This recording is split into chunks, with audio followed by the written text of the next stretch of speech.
Hello, Awesome. welcome. Thanks for joining us today. Today, we're actually going to have a really fun little podcast here. We're talking about hydrogen therapy. There is loads and loads of research out there. There's human data, there's randomized control studies of hydrogen being used with all sorts of uses with cancer. It's used to reduce the symptoms and side effects from chemo and immunotherapies and increase their efficacy. And it's been used with tremendous success in randomized controlled studies and all the different studies out there in publications. It also has published case studies on individuals that have used it and nothing else, and actually had tumor burdens disappear, including brain tumors, which is quite special because you have something called the blood-brain barrier that you have to bypass when you're trying to treat a brain tumor. Unfortunately, this therapy is not very well known. Very few people have actually used it or known about it. It's kind of funny how a program like the Press Pulse is so popular and widely known, and there's virtually no human data on it. There's only one human being that's got an NED using it, and that's Den Stacy that we're aware of.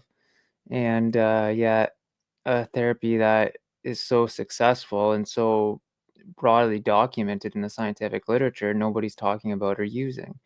So Bernardo, sorry, Okay.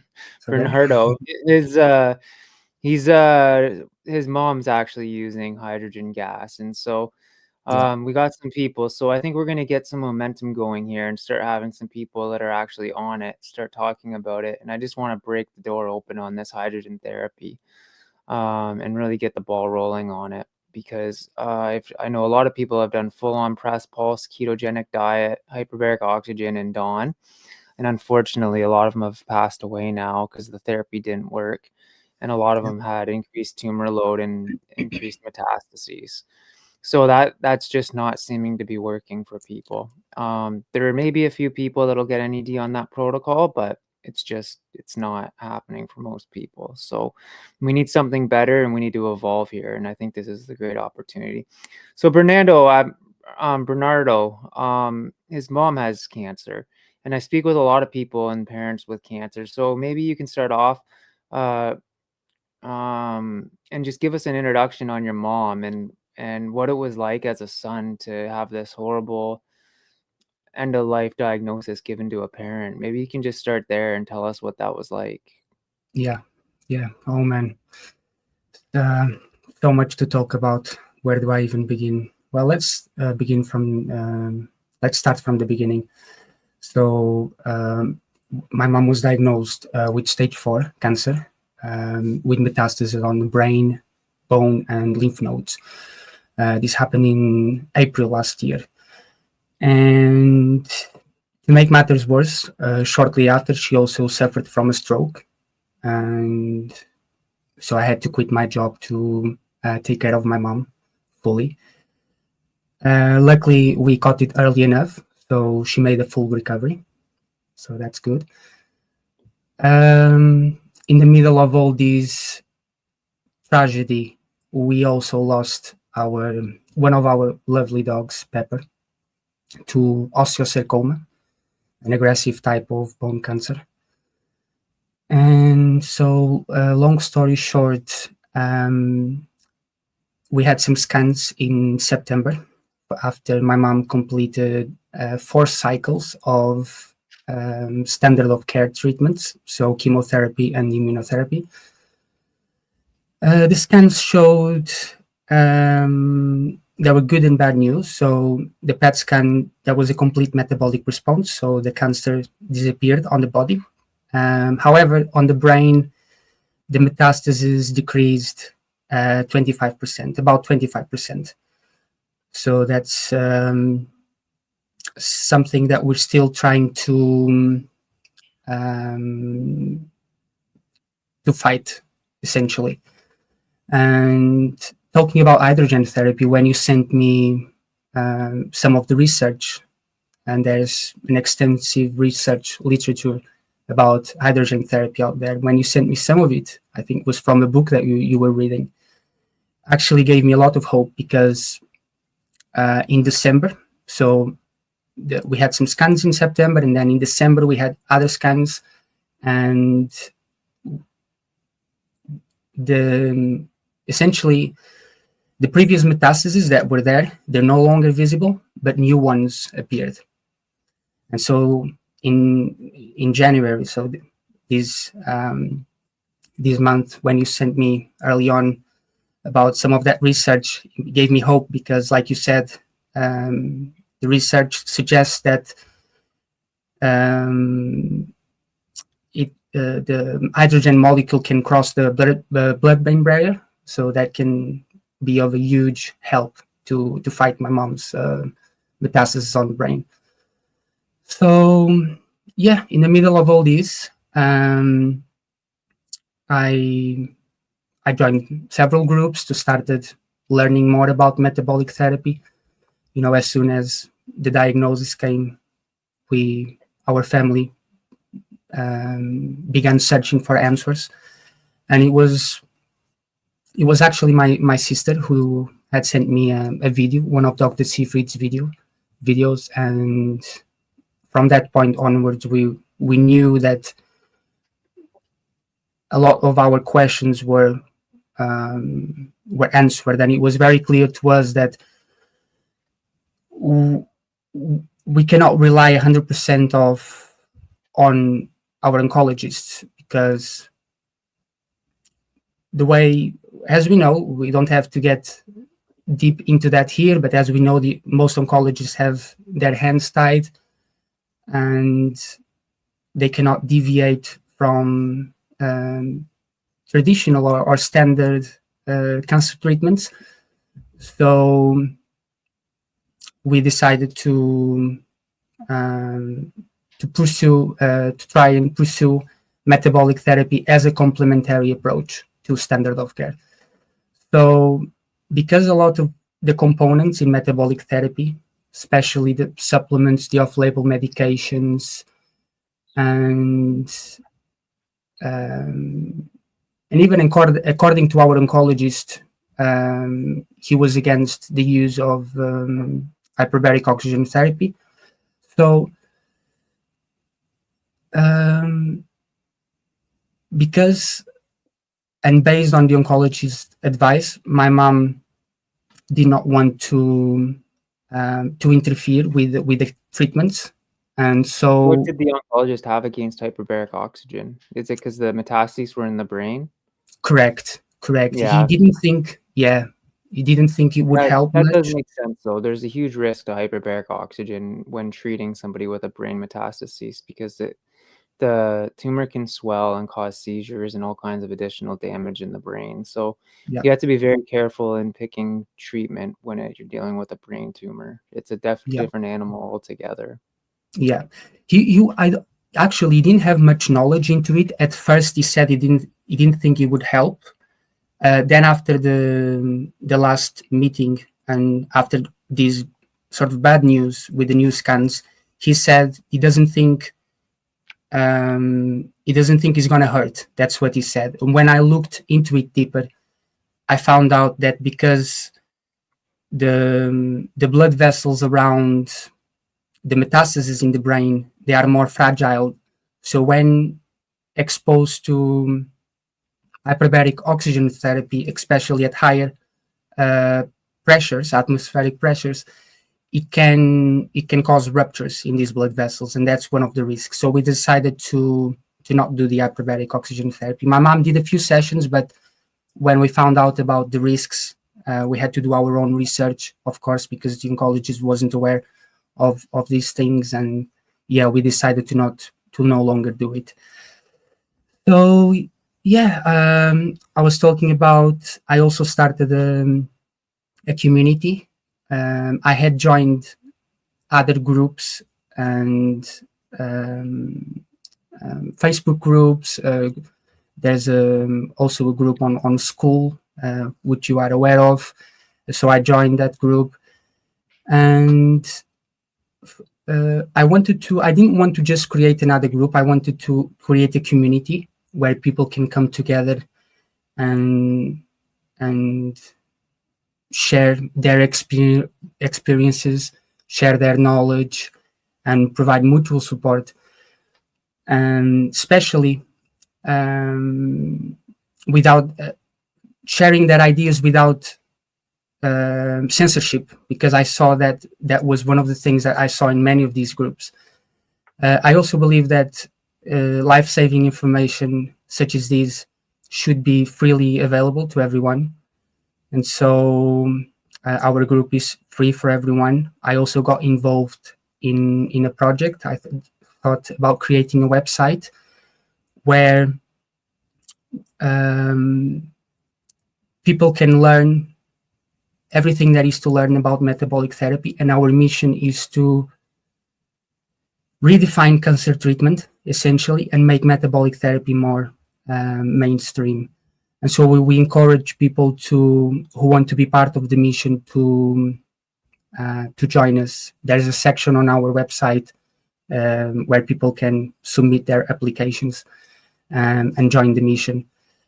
So, and all the content on the website is, we are relying on the community's feedback and input to guide the direction of the content and the features that's going to be on the website. So yeah, you have a keto school. So Bernardo runs the keto school. It's an app on your phone, and it's a great resource where it's a community of people where they can post different updates and different techniques that they're trying or using. Yeah. Now, sometimes these groups can get overwhelming, I find. And so maybe if you are looking into Press Pulse and trying to figure out how to apply it, I think it's very important that you understand and know how to research on your own. A lot of people don't understand this. So just because one person makes a post about one publication on one treatment doesn't mean that that's necessarily the way it is, okay? I think everybody needs to understand that there's hundreds and hundreds of possible publications on that same treatment that you have to look at. And just because there's 199 of them that show that that treatment works, there could be one of them that disproves all of it. And that one that disproves all of it disproves all of it. So that means that it may not be a valuable treatment to pump time, resources, and money into. So you really have to do the research on your own. These are great resources to find new ideas, but you can't trust the recommendation of somebody that just thrown some idea up on a group. So you really have to learn and how to become efficient at researching and looking through scientific literature to apply press pulse protocols, because I know it's not preferable, and I know we say, well, we're not a doctor, we're not this, we're not that. Trust me, guys, it's pretty easy. You pull up a piece of literature, you go to the abstract and you go to the summary and you read the results. Like, it's not complicated. You can get to the bare bones pretty quickly. It doesn't take a rocket scientist to read these papers, but you have to do it. And if you don't, what you'll find is people are spending tens and tens of thousands of dollars on treatments and they're not getting any results. These treatments are extremely expensive. Like, we're talking about getting into hyperbaric oxygen. It's hundreds of dollars a session. I mean, you're going to add in Dawn, which is a glutamine blocking drug. Well, you're spending tens of thousands of dollars on that. Like, people are getting into these huge expenses. And it's all based on a lab theory. It's all based on test tube. There is no human data on a lot of this stuff. And so there's no real evidence that it works in humans. Dan Stacy is one human being that it worked in, but there's been no other ones come forward. There's a few people in a few of these communities that have claimed success without standard of care on these protocols, and success being that the cancer has shrunk. But a majority of people are not having those results. I think that needs to be made very clear. So I don't think these are a substitute for standard of care. It's definitely something to add on to standard of care to make standard of care more effective and make standard of care increase your success rate with standard of care, but it's not something that's gonna on its own save your life. It's not gonna get you out of doing chemo and radiation. I think you still need to go down those paths. If that's your goal, is to get NED anyways. If you want your best chances of getting NED, then you need to pick the therapies that are the most published and the therapies that have the highest success rates. Hydrogen therapy, your mom is doing it. it shows huge success rates, and it increases the Yeah. efficacy of standard of care. Yeah. Now, how easy is it? And like, so first of all, I guess we got to buy a machine. The machine's about $2,500, and you own the machine. All it takes is a little bit of water to run and operate the machine. But how is your mom using it? How easy is it to use? And how is she feeling once she gets a session on the machine? Let's get some anecdotes. That's all we really got right now, other than literature. Yeah. So she's in from what I can observe, she seems to be doing well on it. No side effects, no negative side effects. I've asked her. She said she doesn't notice much difference, but from what I can see, it seems to be having a positive impact. And we'll see on the next scans if it did help to shrink the metastasis on the brain. But yeah, man, the problem with standard of care is they're still looking at cancer as a genetic disease, and that's not what the data is telling us. And thanks to Dr. Seyfried and others, we now know that couldn't be further from the truth. And so the problem is that they're not addressing the root cause of the cancer. And so I agree with you. I think there's a place for standard of care, and that's why I use the word complementary, metabolic therapy as a complementary or adjunct therapy. I think it's different for everyone. For some people with stage 1 cancer, for example, just doing the metabolic therapy might be a valid option. But for more advanced stages, such as stage 4, I think it can be helpful to use some of the standard of care treatments. And even Dr. Seyfried said that he has nothing against chemotherapy. The problem is that when they administer such high doses, it's just too toxic for the body. So I think that just by decreasing the dose or a lower dose, that can have a huge impact, especially without the toxic effects, especially if combined with a ketogenic diet and other therapies. But yeah, for the purpose of this discussion today, we will focus on the hydrogen therapy. But as we know that there's so many other components, and we can talk about it in the future. There's hyperbaric oxygen therapy, infrared light therapy, IV vitamin C, all the off-labels in medications and supplements. So there's too much to talk about in this discussion today, but yeah, infrared's actually really interesting. Now, MD Anderson's now recommending infrared therapy for its patients doing standard of care to increase the efficacy and reduce side effects of standard of care. Yeah. So I'm actually ordering red light panels myself. Yeah. So, and I'll actually put a link in the description here for anybody looking at where to buy a good hydrogen machine from. I'll put a link in the description, and if you use coupon code Jason, you save 5%. But I'll also put a link into my research on red light panels so far. The one that I found to be the most effective for the price, I guess, price to quality. I'll put a link in the description as well, so you guys can see some red light panels. There's not nearly as much literature on red light therapy as there is on hydrogen therapy. Yeah. But I mean, there is some literature there that's pretty solid, and MD Anderson now is recommending it to increase the efficacy of standard of care and reduce side effects of standard of care. So it's pretty cool. You can't search red light therapy, though. It doesn't come up. You need to search the proper terminology. So for hydrogen therapy, the proper terminology is, what is it again? I forget. I'm drawing a blank. You mentioned hydrogen monotherapy is for hydrogen therapy. And for red light therapy, it's a photobiomodulation. That's it. Yeah. Red light photobiomodulation therapy. So you got to look this stuff up. You got to search the right scientific lingo, or you're not going to get yourself any good data. So how does hydrogen? I'll read a little blurb here on how hydrogen works. Maybe the first way hydrogen works against cancer is by selectively scavenging the most powerful reactive oxygen species, ROS, which are hydroxyl OH and peroxynitrates ONOO. Many cancer treatments, such as radiation, typically working by raising ROS, not by lowering it. Fortunately, and somewhat surprisingly, hydrogen does raise ROS in the cancer cell after the initial drop. The different color lines in the chart, don't care about the chart, and it's got charts and scientific data.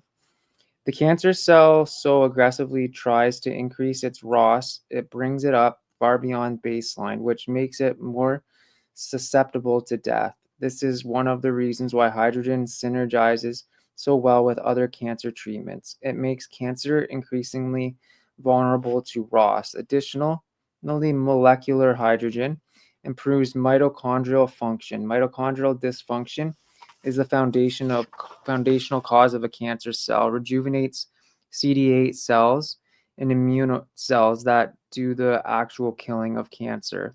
Balance the Th1H2 immune response, which is basically restoring the balance between inflammatory and anti-inflammatory reactions. Inhibits excessive autophagy. One way cancer protects itself while promoting autophagy that protects healthy tissues. I can't say that word, sorry guys. When I see the variety of ways that hydrogen promotes health and consider the hydrogen is the fundamental building block of the majority of the universe, I cannot help but remind of Einstein's quote, God does not play dice with the universe. Hydrogen is a very powerful treatment. Those are all the different ways it helps to fight and treat and kill cancer cells. Yeah. And it's not a treatment that you have to continuously pay $200-$300 per dose 2 or 3 times a week to get results. Like you buy your machine one time and you're done. It's a one-time investment and you're just filling it up with water essentially after that, which makes it the cheapest treatment I can find, number one. And number two, it's the most effective. Like there are hundreds and hundreds of publications here. Yes. Yes, one of the case studies, there was a woman who breathed hydrogen therapy. I think it was 3 liters per minute in that particular study, but we don't know if that's the concentrations that need to be for it to be effective. But in this particular case study, this woman, I think it was 3 to 6 hours a day at that concentration of hydrogen, and after 3 months, the metastases in the brain had decreased substantially, and after 1 year they completely disappeared. And like you said, it was just using the hydrogen therapy, so it's definitely very promising. It is. And even if it's slow, we don't even know, like even if it just helps to slow the growth rate of the cancer cell, it's still winning and doing it's something positive, right? So that's the hard part with these therapies, is that even if you have growth, you don't know that how much more additional growth you would have had if you didn't have this therapy. So it makes it very hard when it's just one person doing it to distinguish how effective the treatment's truly being. Yes, and for the people who cannot afford the more expensive machines out there, I think it's worth looking into the cheaper options just to ensure that they can do the treatment, because something is better than nothing. So I think instead of people be put off by the price point, because some of these machines can be really expensive, I think it's worth looking into cheaper alternatives and see if it meets their needs. I just wanted to point that out. Another thing is that I wanted to ask you, Jason, is the difference between some machines use lye, other machines don't use lye. Is there any safety precautions that we need to take when using, for example, the machines that use lye? Should we test the ppm of the water and make sure that the machine is working properly? There's also the dilemma between using spring water and distilled water in the water in the drinking bottle, essentially. You came across some research about that recently, so I think you have some to say. So When it comes to the lye, it depends on the machine. If you buy a cheaper, less quality machine, I'd probably be a little more concerned about lye. The machine that we have that I'll put in the description, it's got a tower, a big Yeah, tower, and so there's no way for your lye to get cross-contaminated into your machine. So there's zero yeah, risk there. The only way it can happen is if you dumped your machine upside down, which I don't know why you would do that in the first place, and you'd have a big mess on your hands because your electrolyte solution would be all over the place. Number one. Number two, is if you use poor quality lye and there was some sort of an oil in there and you could get a bubble up, but you would see it bubbling up your tower. It's yeah, clear. So you would know if you're cross contaminating. So yeah, there's no risk of lye contamination in when you're buying a reputable uh, hydrogen machine. You can look at the used market if money's an issue. You still buy you could still buy the same machine that I'm recommending, but you can find it on the used market on Facebook Marketplace and things. yeah, So that's a good option, and it comes with a lifetime warranty. It's very heavy duty, very well built. You could buy a machine like this, and it'll last you forever. Like it's yeah. built like a tank. It's not Yes. going anywhere. It's a very simple concept of operation. Yeah. So I would look at the used market if you really are struggling with finances and just need to get a machine. I'd go to the used market, but still buy a quality machine like the one that I'll put in the description. Which Um, provides a higher output of hydrogen as well. it does, and I think that's important in order to get the success rate. I think the higher output of hydrogen is important. We don't know the exact numbers on that. Like there's a lot of it's the different studies use different outputs of hydrogen. Yeah. So it's not like they've zeroed in on the perfect amount and how many hours a day you should use. Like I'm logging over 10 hours a day. I sleep with the machine on. So Yeah. Yeah. Yeah. um I would just recommend people to test the ppm, the parts per million, on the water, and see if because from the research I was doing about this, there's only so much in distilled water specifically, not using spring water, but using distilled water. There's only so much hydrogen concentration that can be in the water. So if let's say the distilled water is, let's say, 0 ppm or 1 ppm, when I tested our water with the hydrogen, it increased to 3 ppm. So that tells me there's about 2 to 3 parts per million of hydrogen in that water. From what I found, anything above that in distilled water could mean something else in the water, either lye or other residues from the electrolysis process. So I think it's good for people to test using the ppm meter that many of these companies provide already. And I would also recommend testing the pH of the water and make sure it's within the right levels. yeah, so these are good safety precautions. I personally wouldn't worry about it. If you have a reputable machine, there's no way you're going to get cross contamination. It's just not possible. Yeah. If you have, my first machine was a homemade machine that I had bought on Facebook. Yeah. That one I'd be worried about it because there was no tower. There was no way of like it wasn't a separate container. There was a risk of cross contamination. So if you Yeah. buy a machine that's not reputable, I'd be definitely worried about it and doing the testing. But Yeah. there's no way, there's no possible case in cross contamination. A lot of the reputable machines. There's Right. just no way they design it so it's completely separated. And if you did have cross contamination, the number one sign is smell. So you'll smell the contamination right away. Number Yeah. two is coloring. You'll see it in your drinking water because the lye electrolyte solution turns really dark yellow and brown really quickly. So if there's a cross contamination, you'll see it in your drinking water bowl right away. So you'll see it, you'll smell it. Number three is taste. You'll taste it. It Yeah. tastes absolutely garbage. So if you did have a contamination, you'd know right away. And the contamination won't hurt you anyways. Lye, your body needs some level of lye anyways. So it's not like you're going to drink something that's poisonous and going to kill you anyways. But you'll know that you have a contamination and you just simply Yeah. fix it. But again, I would worry about that when you're buying less reputable machines. That's when I would start to worry about it. When it Mhm. comes to getting your parts per million up, when it comes to the drinking water, I'd really think that you need to get your parts per million up above minimum 10. But right now I'm drinking 6, so I'm drinking mineral water, or sorry, spring water, and I added minerals to it. So I was 300 ppm before I hydrogenated it, and now I'm at 650 ppm. So I'm getting 350 ppm of hydrogen in my drinking water. I think you really want to bump it up, and the way that you do that is by having you spring water in your drinking container, because it has more minerals, and hydrogen needs something to attach to stay in the water. So if you use just distilled water, there's nothing available for the hydrogen to attach to. Therefore, you can't get your hydrogen parts per million up. So you want Yeah. to really use mineral water, so like spring water with lots of minerals in it.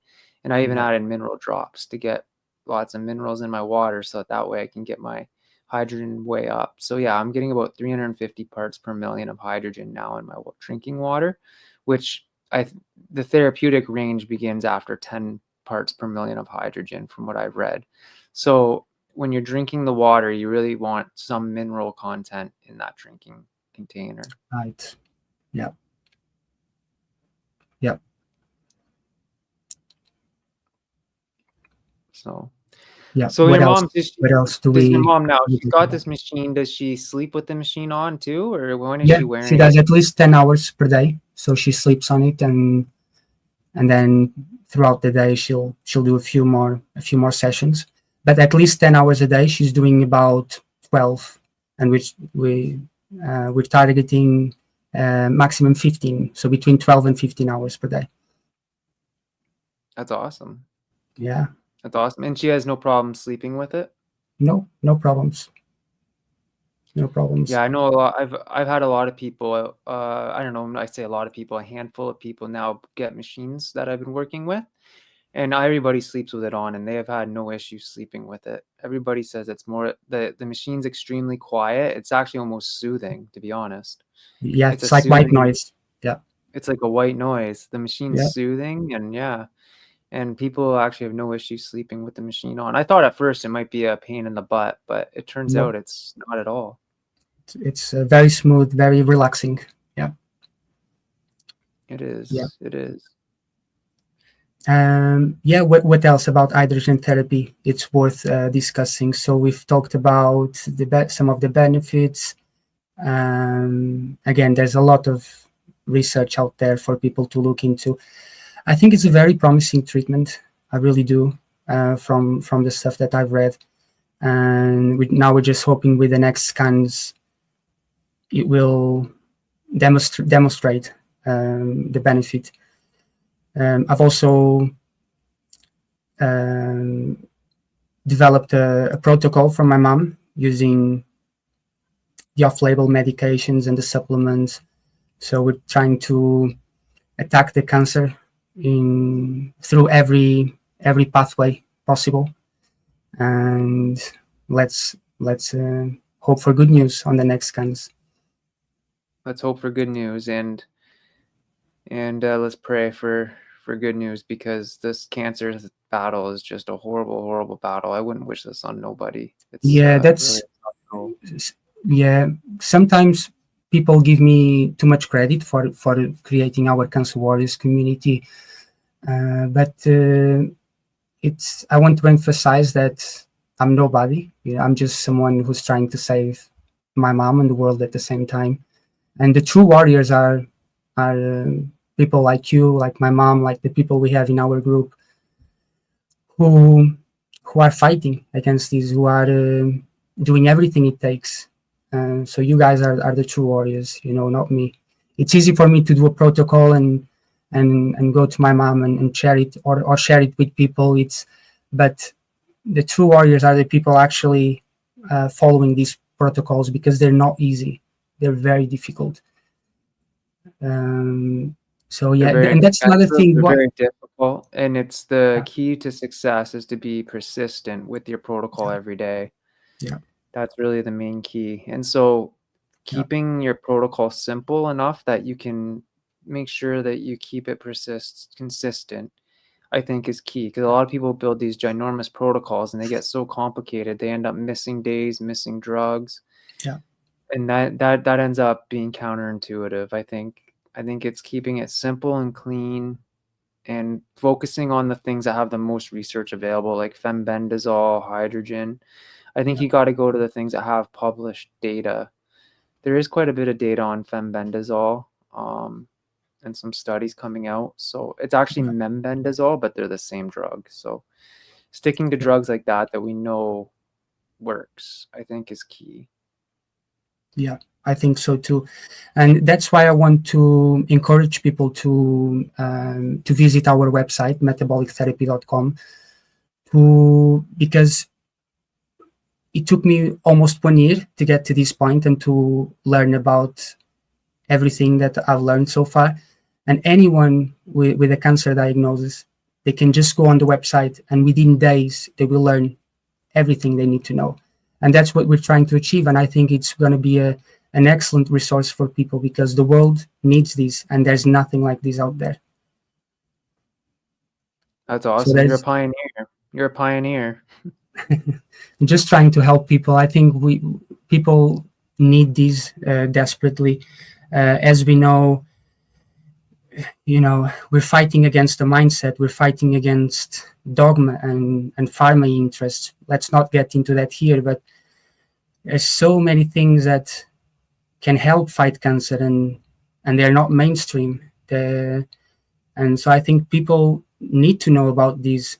So the kind of my purpose with this discussion today was also to educate and to encourage people to search for more options, search for more alternatives, understand what is cancer, how can we fight cancer, because the answers are out there. We just have to dig deep and look for them. But if we just rely on our doctors, on standard of care, like I said, that's not addressing the root cause. It can be beneficial in some circumstances, but in other circumstances, it it uh, it can be bad. Actually, people can die from these treatments. Actually, so and that comes to my point again. The doses that they are administering is just too toxic for the body, and especially when the person is not in ketosis or following a ketogenic diet. It's just going to have a huge impact on their health. So I think it's good to learn more uh, about metabolic therapy and all the research that's out there, because that's what the data is telling us, man. That's what the data tells us. I think so. But we got a long ways to go. And I don't Yeah. want anybody betting their life on metabolic therapy. I've Yeah. had enough people over the past 3 months passing away that gave up standard of care to do press Yeah. pulse. So I want to Yeah. make this very clear. It's not working for everybody to it's not working to shrink cancer. It's a management program. This is about managing the cancer. There's a select group of people that have had shrinkage in the cancer. Den Stacy got NED, and I've heard Yeah. of one person that dropped standard of care that had shrinkage in the cancer. But unfortunately, I know many people that had really good numbers, low glucose under 70, Yeah. and they've had metastases and they've had growth, and quite a number of people have passed away that had become close friends with me. One just found out about last night, actually, and she had given up 6 months of standard of care that was working to try press pulse with Dawn and HBOT, and it's really a horrible situation.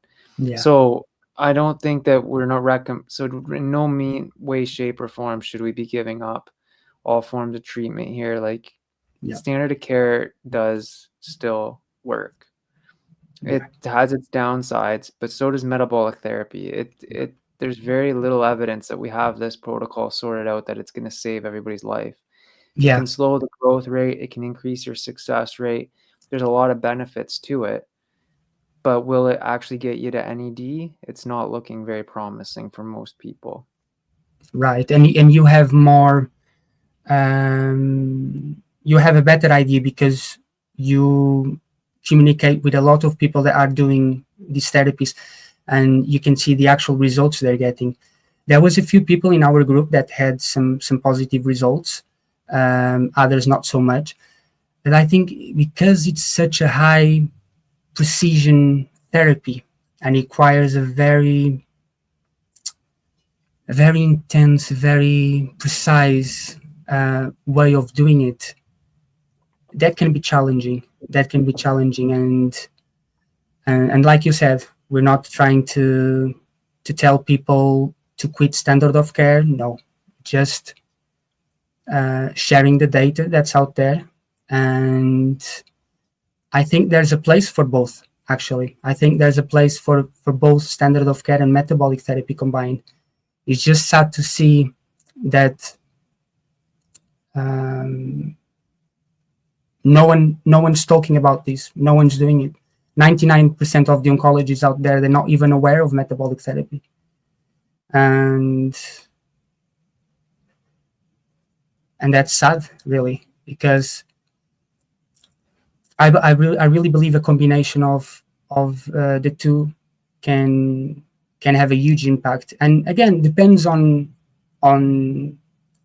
different types of cancer, on different stages for people. But in general, yes, we want to address the root cause of the cancer, which is metabolic. It's not genetic. And at the same time, we might want to use standard of care to aid the metabolic therapy. So like Dr. Sifrit said, a low dose chemo can have a huge impact. It doesn't have to be a high dose and make people and create toxicity in people's bodies. So it's just the way we're doing things as a society. It really saddens me, and I want to share the information that's out there. And talking about the website, Simon is doing a great job. He's building the website. I had put a post a while ago about building the website, and I asked if someone would be interested in helping doing that. And Simon, he has great knowledge about metabolic therapy, also has cancer himself, and he has some website building skills, really good. So yeah, he's a great addition to the team. And yeah, man, our purpose is just to help people. And I think what you're doing, sharing your journey, sharing your knowledge, sharing your experience in our community, all the people that are sharing, contributing, we have a great community. And I think that's what people need. People need hope, people need encouragement, they need good resources. So yeah, I encourage anyone who wants to be part of this mission to get in touch with us. And yeah, I'll put a link in the description to the school, the Cancer Warrior School, and to the website, so you guys know where to find these resources. And please join, it's free. And yeah, just make sure that you're learning. Don't trust everything you read too. You got to do your research. I think that's very important. You have to learn how to fact check what everybody's saying, because there's a lot of information. It's almost information overload in these groups. So it's a good thing, but it can be information overload. So be ready for putting your thinking cap on. And if you want to fight this cancer, this is now your full-time job. So it's fighting cancer. So you got the ability to do the research and fact check everything. So everything, and a lot of information is being censored in these groups. And it's also sad to see a lot of people out there trying to make a name for themselves, or trying to profit from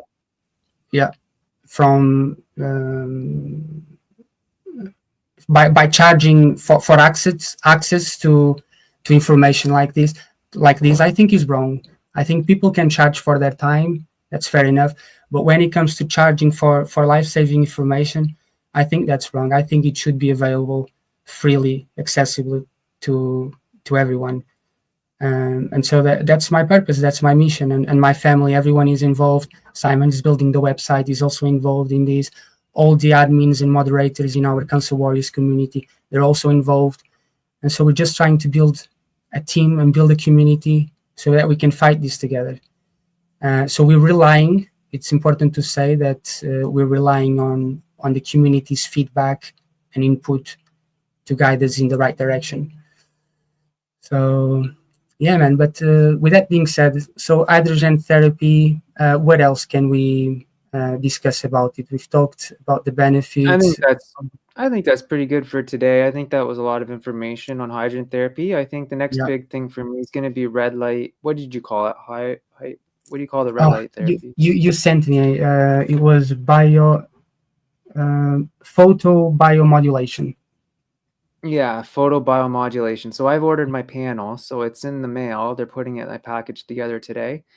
And so there's a lot of, it's not as strong of literature on that as hydrogen therapy, but what actually happened to me as a quick update is I had an allergic reaction as a response to my immunotherapy. So I had a rash breakout head to toe through my whole body. That's why there's these scabs all over my face.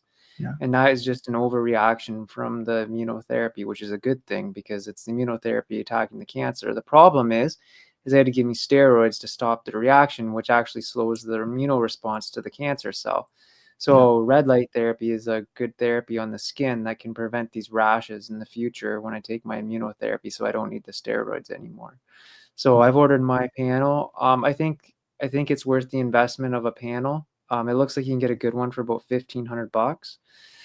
And again, it's a one-time investment, and even MD Anderson now recommends it in combination with standard of care, reduces the side effects and symptoms of standard of care and increase the efficacy and the efficiency of standard of care. So if you can use these therapies to make standard of care work better and kill the cancer faster and increase your survival rate, I think that is really the direction to take metabolic therapy going forward. That's just my opinion, is to add these things in there. And I mean, the cost is the part that I can't believe. Like, it's a one-time cost. Like I was stuck paying for HBOT and Dawn. I've gone down that path, and I unfortunately had growth and metastasis. Like, it didn't work for me. Where now I'm doing this and I'm having success. I've actually had tumor markers drop on hydrogen therapy, and like, it's amazing. And I'm not spending every single week thousands of dollars a week. Yeah. I got to pay for my immunotherapy, and thanks to this community, my GoFundMe, I would have been able to keep paying the immunotherapy. It's $4,000 a dose, and the doses are supposed to be every 2 to 4 weeks. Haven't been able to afford to do every 2 weeks yet, but I'm doing every 4 weeks. Yeah. Thanks to this community and the funding that you guys have provided through the Yeah. GoFundMe. And But that's something that I want to encourage people to do as well, is if they cannot afford many of these treatments, to set up a GoFundMe and to ask for help. And what they will find is that many people will be willing to help, so that they can pursue these alternative treatments or complementary treatments. But yeah, man, I think we did pretty good today. Do you got any final thoughts? Anything else you'd like to add?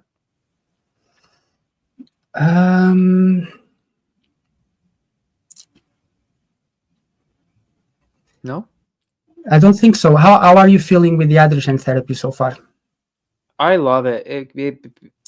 Like, because I'm having a lot of symptoms, unlike your mom. So I'm having a lot of symptoms from treatments.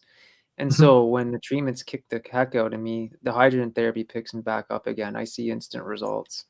Yeah. But that's because I'm having severe symptoms on and off. But Right. when I'm doing I even had pain in my lung disappear. There was a pain in my lung where there's a tumor. And I did 2 days straight of hydrogen therapy, and the pain in the lung went away. So I think that these are all good signs. If it's not necessarily shrinking the tumor cell, it's at least reducing the inflammation around the tumor cell. Something positive is happening. Yeah. And it gives me more energy.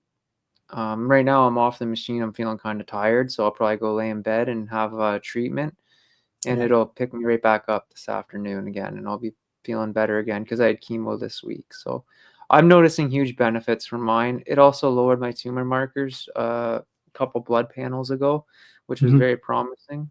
And I Hmm. wasn't on any chemos or anything for that 6-week period. So that was promising. No other treatments. It was just the hydrogen therapy. Now, using such a short period of time like that, there's so many variables, so it's not necessarily accurate, but it was still a positive sign.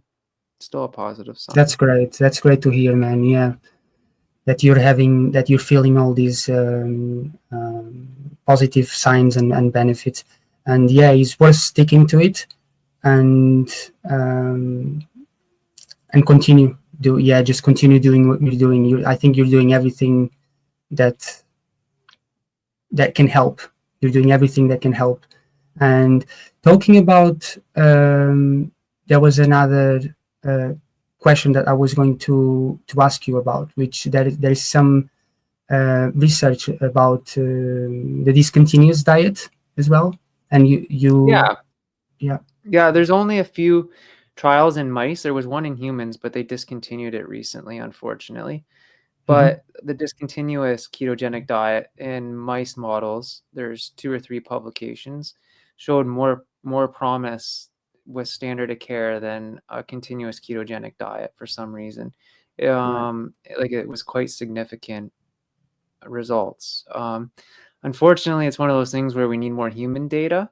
But I Yeah. mean, a constant ketogenic diet may not be a viable option for everybody. Like, it's just too challenging for a lot of people. Mm. So discontinuous, where you do 15 days on and 15 days off, is a viable option. And when there's literature to support that it actually is more effective than a constant ketogenic diet, nobody can say that you're doing the wrong thing, because there is actual scientific literature showing that it's better. So, I mean, you gotta build a protocol that suits you, and if that's what Hmm. something that you can commit to, I know for your mom, it's something that she was more willing to commit to, Yeah. and the commitment's gonna yield you the greatest benefits over anything else, because she just needs that 15 days of carbs. Well, so be it. You Right. got some evidence that that might be better anyways, and it's something that you're gonna get a better commitment, therefore, I think you're gonna yield better results. For me, I'm Right. really struggling with my weight right now, so I'm not on any diet, I'm just trying to keep my weight on. To keep the So your weight on. protocol is gonna change, as your body adjusts. I'm really struggling because my immunotherapy really screwed up my appetite. Like, it's bad to the point where I can't get Mm. food in my stomach even. Hmm. So I'm just get whatever I can in my stomach because I need to keep my immune system strong to fight the cancer. Mm. I'd like to get back to a discontinuous ketogenic diet or a ketogenic diet, but I just unfortunately I can't do it right now. I just gotta roll with the punches, and it is Right. what it is. But that's what we're gonna do. Yeah, and maybe part of the success with these studies that they did with the discontinuous ketogenic diet could be due to the inability for cancer to adapt. Maybe that's part of the reason why it shows some promised results. Do you think? Makes makes Yeah. sense. Yeah. Keeps the cancer on its toes. I agree. Right. I agree. It's a very interesting concept, and yeah, there's a few 2 or 3 really strong studies on it. So, and I think I sent you the studies. Yeah. Yeah, I did. You did. Yeah. You So, did. I They look mean, very very promising indeed. yeah. So, and I know that like a lot of people in these cancer groups would argue it, but I mean, there's nothing to really argue. Science is science. Right. These are mouse modules where it made more sense to be in a discontinuous diet. So, if it fits your needs and use something that you can commit to and give an honest effort to, then go for it. Could there be any limitations with these studies? Anything um, that might have had an impact on the outcomes?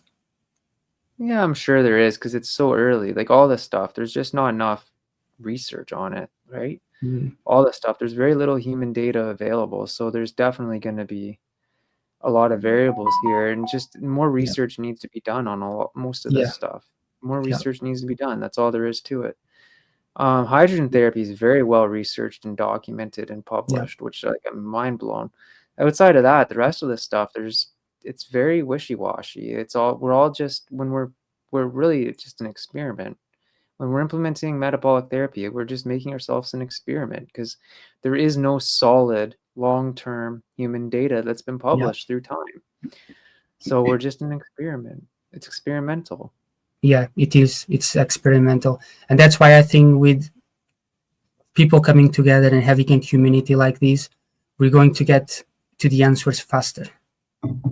And that's why I think it's so important for people to share their experiences, share their knowledge, provide mutual support. I think this is all very important for us to get to the answers, and because it's a difficult journey, and I think people need to be encouraged and need to remain hopeful and supportive of each other, because it's a tough journey, and if we stick together and we look for the answers which are out there, I think we're going to get to the conclusion faster. I think so. Bernardo, thank you so much for all you've done for the cancer community, and thank you so much for putting these groups together, and thank you so much for joining us here today. Let's keep in touch, and I hope hopefully we get a bunch of new members in the keto school, because it's really a great community. Everybody, don't forget to like and subscribe, and have a great day. Bye now. Thank you for having me, Jason, and You're very it's been welcome. an honor to be here. Thank you. Bye.